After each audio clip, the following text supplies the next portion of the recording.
Hello, it is Thursday, 6th grade math on Thursday, April the 23rd. Look, make sure. Yeah, April 23rd.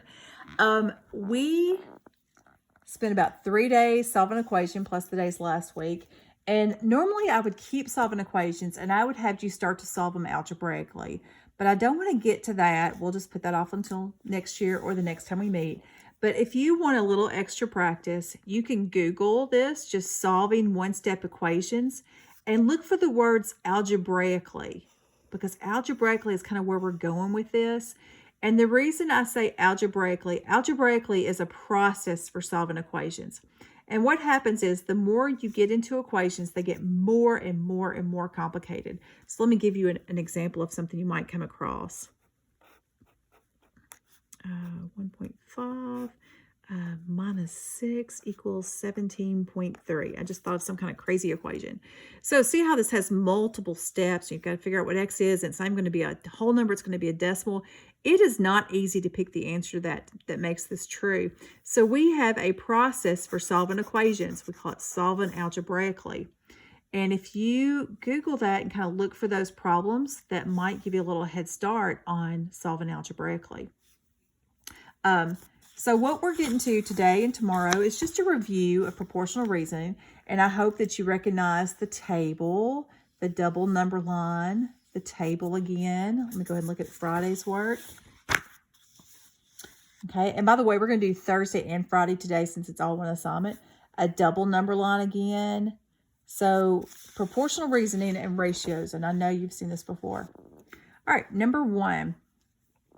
Complete the table to show the amounts of yellow and red paint. Now, I know that sounds familiar to you. We spent a lot of time on those problems. Needed for different size batches of the same shade of orange paint. So 5 quarts of yellow paint to 6 quarts of red paint. So we talked about in the table that if you double the yellow paint and you want it to be the same shade, you would also have to double the red paint, kind of like a recipe. So 5 doubled is 10, 6 doubled is 12. Oops, it's supposed to look like a 12. So that's like doubling the recipe of paint. It should be the same color if you just double the amount of yellow and double the amount of red. But then you get to 15. So a couple of ways to do this. The way I'm going to do is I'm going to look at this as my original recipe. 5 quarts of yellow, 6 quarts of red, and think about what I would have to do to that recipe to get 15. How many recipes would it take? Well, it would take 3 recipes. So it's tripling the recipe of paint. And if I triple my yellow paint, also triple my red paint. So then it's 3 times as much, which gives you 18.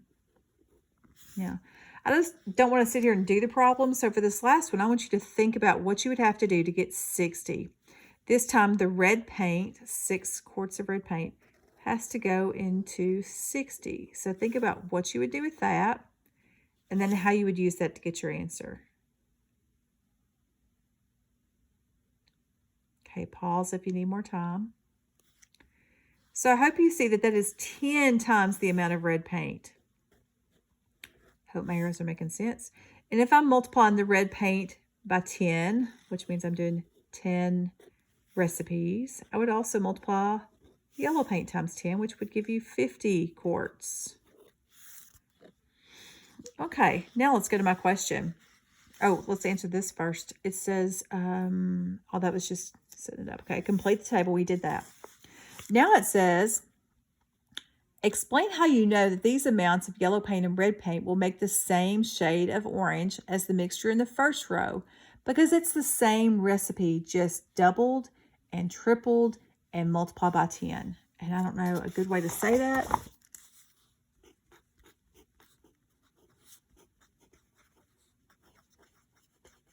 Except the way I did is the same recipe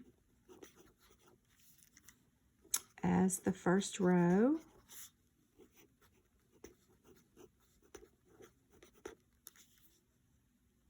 Okay, just doubled, tripled, and multiplied by 10.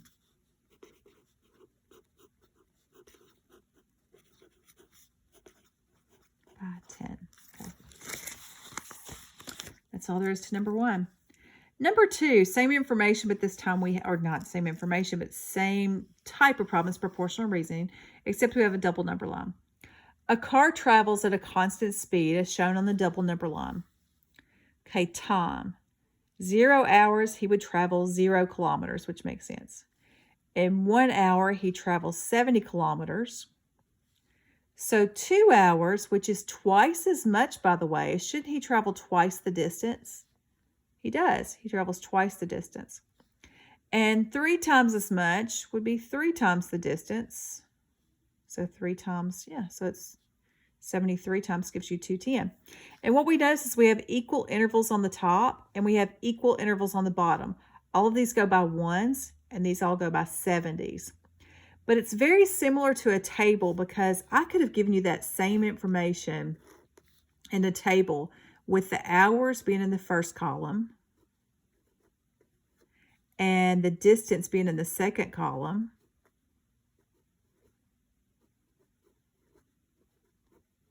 Like that. So remember in class, I told you how I always like the tables, but some of you like the double number lines better. So those are 2 good ways to solve proportional reasoning problems. How far does the car travel in 14 hours? And explain or show how you know this. Well, if I was doing this table or even the double number line, I could just keep going and make my double number line longer and see how far it goes out.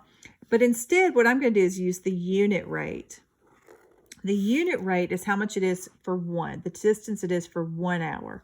So if 1 hour is 70 kilometers, think about if I have, 14 hours, that would be 14 times as much. So if you have 14 times the hours, you would also have 14 times the distance. So 70, 14 times. So I need to do a little math problem over here.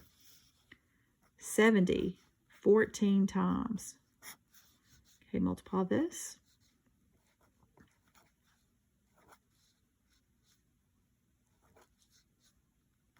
Now I run out of room, so I'll add those together and I'll have to write over here.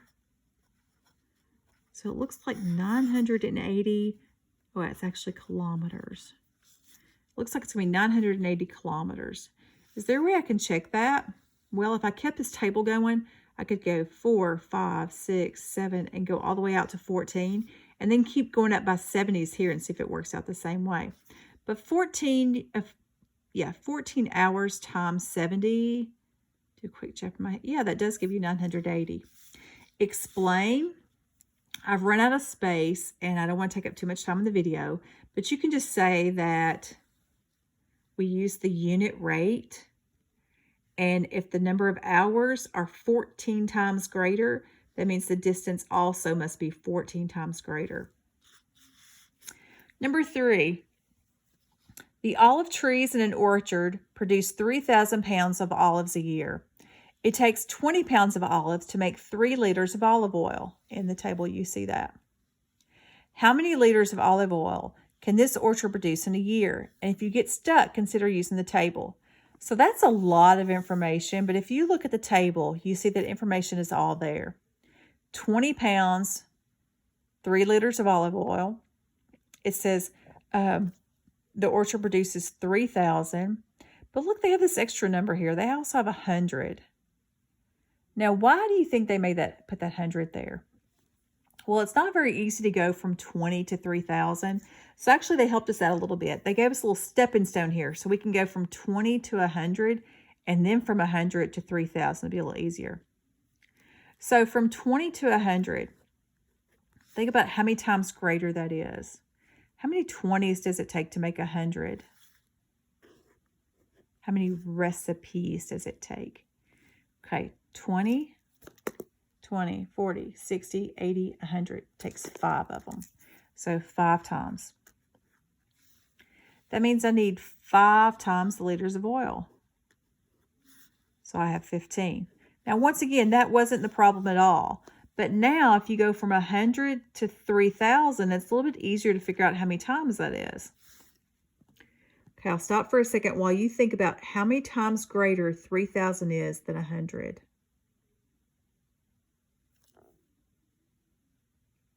Pause if you need more time. Okay, that is 30 times greater. 30 times greater. I could have figured it out by covering up 2 of the zeros in each one of them. 1 and 30. And if I have 30 times the pounds of olives, I would have 30 times the liters of olive oil. So you would take 15 times 30, and that would give you 450. So 450 liters. So I'm going to write this as my answer. And that's 400 liters of olive oil. Does it say explain? No, it doesn't even say to use the table. It just gives you the table as a guide. All right, I'm going on to Friday's work just because they're off, because they're the same assignment. Number 4, at a school recess, there needs to be a ratio of 2 adults for every 24 children. 2 adults for every 24 children on the playground. The double number line represents the number of adults and children on the playground at recess. Label each remaining tick mark with its value. Remember, you need equal intervals on the top, and they don't go by ones this time. Think about what you would have to go by to get to 8. Then look at this one. This one looks like they're going by 24s. So keep adding 24. Okay, pause if you need more time. Part B. How many adults are needed if there are 72 children? So I'll tell you that 72 children is going to fall right there if you did your number line correctly, if you had equal intervals. So what you do is you look at the value that's directly above that, and that's going to be the number of adults. So whatever you get right here is going to be your answer. Once again, I don't want to give away all the answers. Number 5. While playing basketball, Jada's heart rate goes up to 160 beats per minute. Notice I underlined that, and you need to get in the habit of doing that. If you're reading a word problem and you see important information, I like to underline my important information. So as I was reading the problem, I went ahead and underlined it for you. While jogging, her heart beats 25 times in 10 seconds. Assuming her heart beats at a constant rate while jogging, which of these activities result in a higher heart rate? Explain your reasoning. So there's 2 different things going on here. First, we have Jada's heart rate, which is 160 beats per minute. So I'm just going to write this information here. 160 beats per minute. Okay, a lot of times in the science world, they abbreviate that to BPM, beats per minute. With her, let's see, and while checking, her heart rate beats 25 times in 10 seconds. Okay, the problem is I see per minute and I see per seconds. So I need to convert this over. So think about how many seconds are in a minute. Okay, that would be 60. So this actually means 160 beats in 60 seconds. I want to convert this over to minutes. So now, if I want to make this 60 seconds, which would be per minute, think about how many times greater this would have to be. That would have to be 6 times greater. And if the seconds are 6 times greater, that means the number of times it beats must be 6 times greater. So this is, what is her name? Jada's heart rate goes up to while jogging. Okay. Oh, this was basketball. I'm sorry. Jada playing basketball. This was for basketball. Okay, the other one is for jogging. Okay, so it's the same person. I thought at first it was 2 different people. Okay. So 160 beats per minute playing basketball. So now we're going to look at jogging. I want to multiply this by 6 so that I'll have per minute. So if I multiply this by 6, I would have to 60 seconds. And that's the same thing as per minute. And since that's 6 times greater, I'm going to do 6 times 25. And 6 times 25 is 150. So now let's zoom out a little bit so you can see all of this. So when she plays basketball, her heart is 160 beats per minute. By scaling this up by 6, I find out this is the same thing as 150 beats per minute. So the question was, which of these activities results in a higher heart rate? It looks like it was basketball. It also says, explain your reasoning. And I think I did that as I was working. You might need to write an extra sentence saying what I did, which was I multiplied both of those by 6 to convert that to a minute. Number 6. A shopper bought the following items at the farmer's market. 6 ears of corn for $1.80. What was the cost per ear? So this section is about unit rate. Notice it says it's a review from Unit 2. And unit rate means you take the two numbers and you divide them. But remember, we said when we're talking money, you always want to do dollars divided by items. Because when we're talking about buying corn, we want to know how much it is per ear, not how many ears I can get for $1. Because you don't go to the store and say, okay, I have $1. How many ears can I buy? You say, I want to buy 6 ears. How much is it? So you take $1.80 divided by 6, and you find out it's 30 cents per ear. So that's the unit rate for this one. Part B, 12 apples cost $2.88. What's the cost per apple? Same thing. You're going to take the dollars.